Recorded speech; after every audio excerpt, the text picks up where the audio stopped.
Hello everyone. তো আজকে আমরা যাচ্ছি দীঘা সব বন্ধুরা মিলে। এখন মনতোষ আর ঈশা আমাকে নিতে আসবে, আমরা যাব এখন আমাকে নিয়ে কী বলো ওটাকে, ঈশার সৌগতকে নিতে যাবে। টানান উমা চলে গেলাম, ঠিক আছে।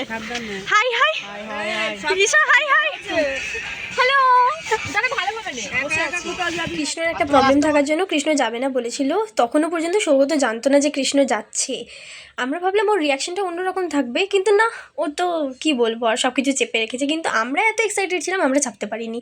আমরা এত বেশি চিৎকার চেঁচামেচি করছিলাম। এখানে তো এত ব্যাগ হয়েছে, কৃষ্ণ পুরো আটকেই গেছিলো।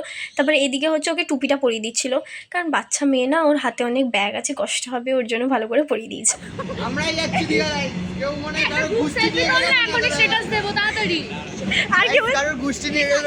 শুধু লাগেজের মধ্যে আমার অবদান শুধু এইটুখানি, আর কিছু লাগবে না। আমারও খুবই অল্প, খালি এই ব্যাগটাতেই আমার হয়ে। এখানে আমাদের ছোট্ট প্রেম খুব হচ্ছে। ভালো একটা প্রেম কাহিনী চলছিল। আমার কি হলো?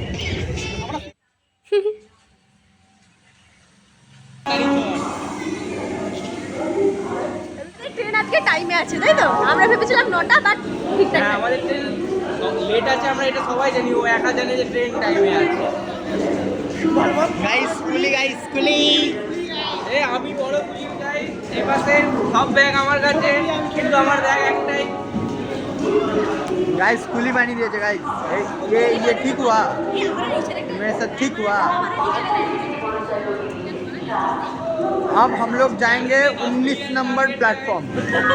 19 नंबर प्लेटफॉर्म में जाएंगे, प्लेटफॉर्म में जाएंगे 19 नंबर प्लेटफॉर्म में।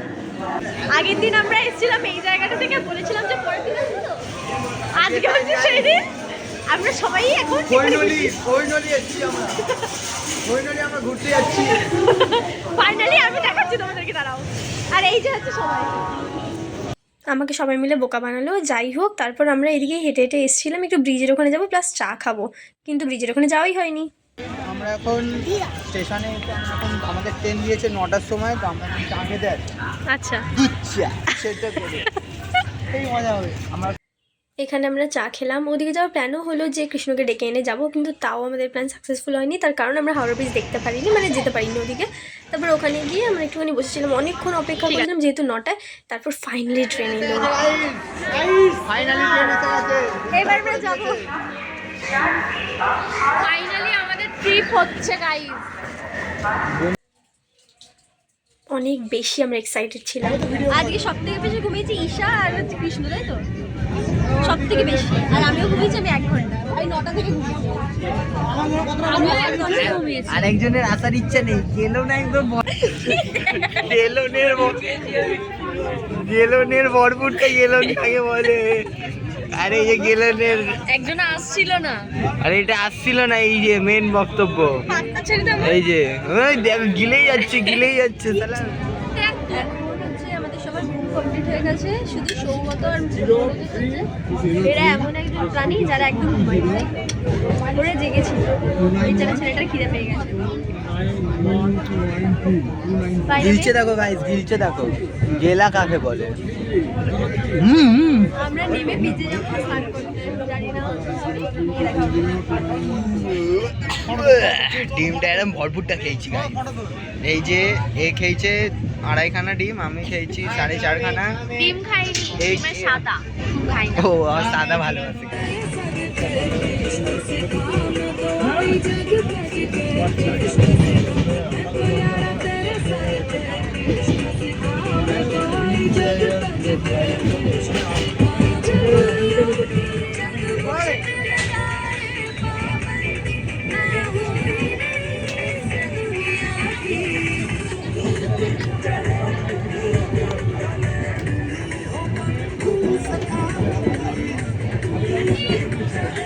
এত এক্সাইটেড ছিলাম যে এখানে এসেও আমাদের নাচ করছিলাম। আমরা চলে এসেছি দরজার এখানটা নাচার জন্য।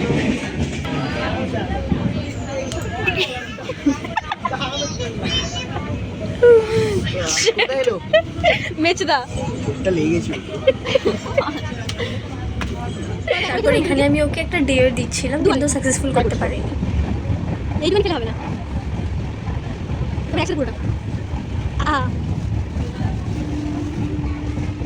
গাইস দীঘা চলে এসেছি আমরা। একদম ফাইনালি ফাইনালি ফাইনালি এই যে গাইস আমরা এত বেশি এক্সাইটেড ছিলাম যে আমরা চলে এসেছি, কতটা আনন্দ বলে বোঝানো যাবে না। এটা আমাদের দরকার ছিল সব বন্ধুদের মিলে ঘুরতে যাওয়াটা। আমরা দীঘা চলে এসেছি। কাম টু দীঘা হাবিবি কাম টু দীঘা हम लोग आ गए। अब এখন আমরা যাবো হচ্ছে কোথায়? আমরা এবার যাবো নিউ হোটেল দীঘায়। এবার একটা ছোট বুক করতে হবে নেমে দেখলাম এখানে একটা পুরীর মন্দির তৈরি হচ্ছে দীঘাতে, ভাবা যায় তারপর থেকে আরও বেশি ভিড় হবে অনেক। এখানে এত ব্যাগপত্র হয়ে গেছে, সবাই ঢেকে গেছিলাম। তারপর ফাইনালি আমরা চেক ইন করলাম হোটেলে। যাওয়ার পর আমরা তাড়াতাড়ি তাড়াতাড়ি ফ্রেশ হয়ে রেডি হয়ে একদম মানে স্নান করতে যাওয়ার জন্য রেডি। দিয়ে তারপর যখন ঢুকলাম, এটা হচ্ছে আমাদের মেয়েদের রুম, মানে আমার ঈশার, আর ওই দিকের রুমটা ছিল হচ্ছে ছেলেদের, মানে কৃষ্ণ, সৌগত, মনতোষ। এখানে আমি ব্যালকানিতে এসে একটুখানি ক্যাপ মারছিলাম যে চলে এসেছি। এক্সাইটমেন্ট আমরা ধরে রাখতে পারছিলাম না যে আমরা চলে এসেছি, বিশ্বাসই হচ্ছিল না। সবাই মিলে আমরা স্নান করবো না, তাও ক্যাট মারছি। হ্যাঁ মানে ঈশা সবাই করবে। জলে নামবে কিন্তু তাও বলছি আমি স্নান করবো না।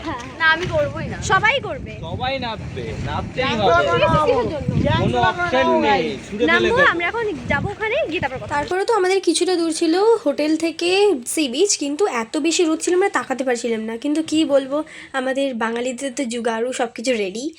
তারপর আমরা হেঁটে হেঁটে গেলাম, বলতে গেলে বেশি দূর না, একটুখানি, কিন্তু দূরটাও মনে হচ্ছিল না। তারপর যখন আমরা সমুদ্রটা দেখলাম, আমাদের মন প্রাণ সব ভরে গেল। অনেক ভালোভাবে স্নান করলাম, ঠান্ডা ছিল কিন্তু তাও স্নান করেছি। ঈশা একটু বেশি ভয় পাচ্ছে। রুমে এলাম, ফ্রেশ হলাম। এই যে আমাদের দায়িত্ববান ছেলে, জল পড়ে গেছে তাই মুছে দিল, তারপর ঘুমিয়ে পড়েছিলাম।